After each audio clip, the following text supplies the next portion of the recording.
Welcome to the Learner First Video Series. This series will share stories of contributive learning from across the world.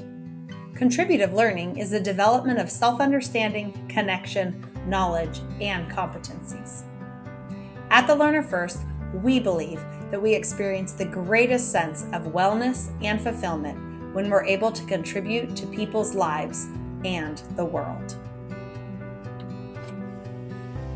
Rob Proffitt-White, the Executive Director of Maths at the Learner First, has a fascinating journey of self-understanding that led him to his current role.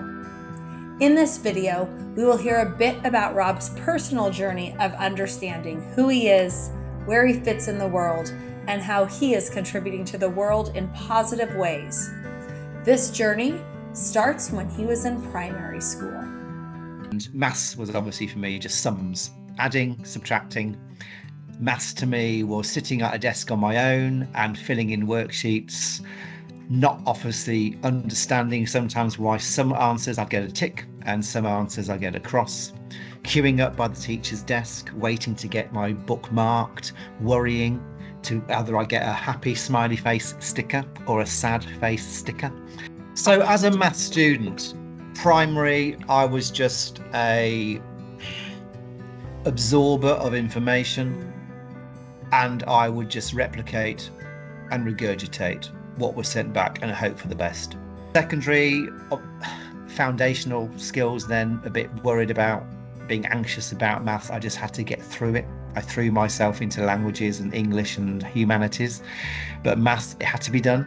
And I just towed the line. I did as much as I could. You know, my identity as a maths person was I couldn't contribute to it very much. I didn't know what I was doing.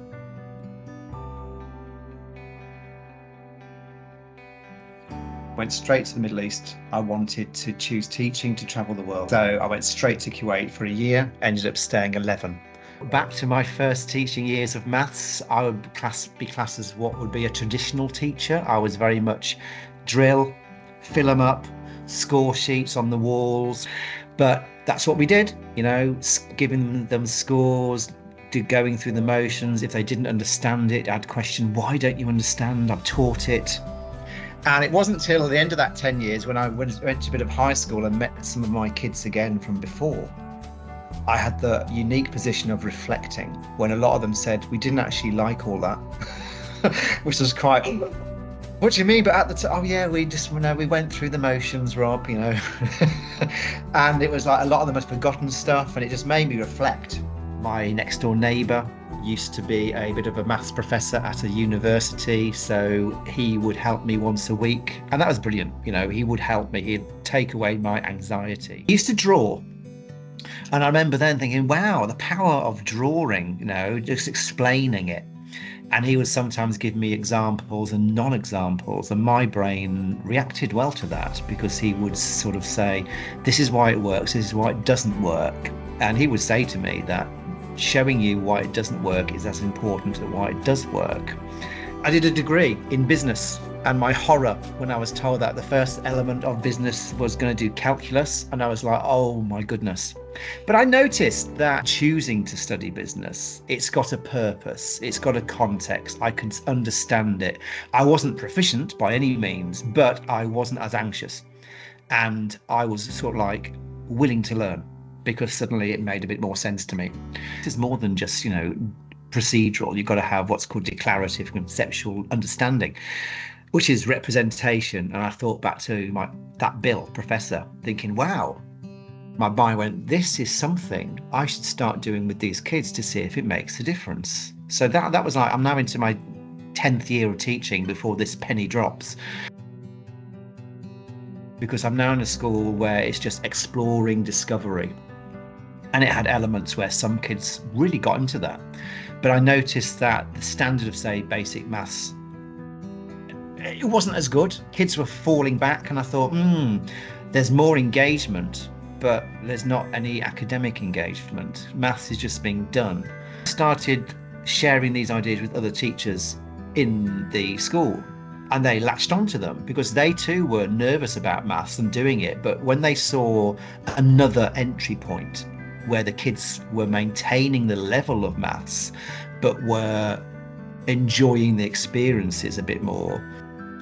That was a big eye-opener, and it made me go, right, I need to sort of blend, because I can see advantages to having, you need automaticity, you need the basic facts, you need to fill your short-term memory so you can focus on the problem solving stuff. So no matter how many worksheets and programs and textbooks I can fill my week with ticks and marks, end of the day, can they use them and apply them in real life?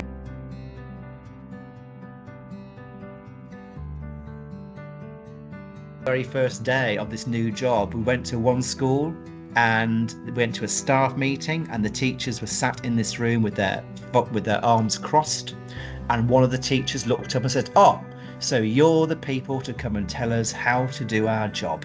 Right. But I tell you what has transpired about why I love this job with passion today is PD. Teachers want to be coming together, they want to play, have time, not to be told. So it's a balancing a top-down, bottom-up approach, locked in. It sucks in a collective efficacy of 25, 30 teachers in the room, all talking, all like-minded. We seed the days with little things and giving them time to play, because it's not just like cramming their heads with like 10 workshops. We've spent the last 6 years asking them what's the best interval, and we've learned that the intervals between the workshops are as powerful as the workshops themselves. Power and the passion of going into rooms, going into a classroom, modelling in front of teachers, seeing their faces, it's talking to them, it's having kids aha moments, and 15, 20 teachers watching. A kid says, "Thank you for that, I really got that." Oh, super, you've made a difference. You know, you've suddenly made these kids can now contribute to maths, or these teachers feel more confident not just to read from a scripted lesson from a book. You're changing their belief, you're changing their practice.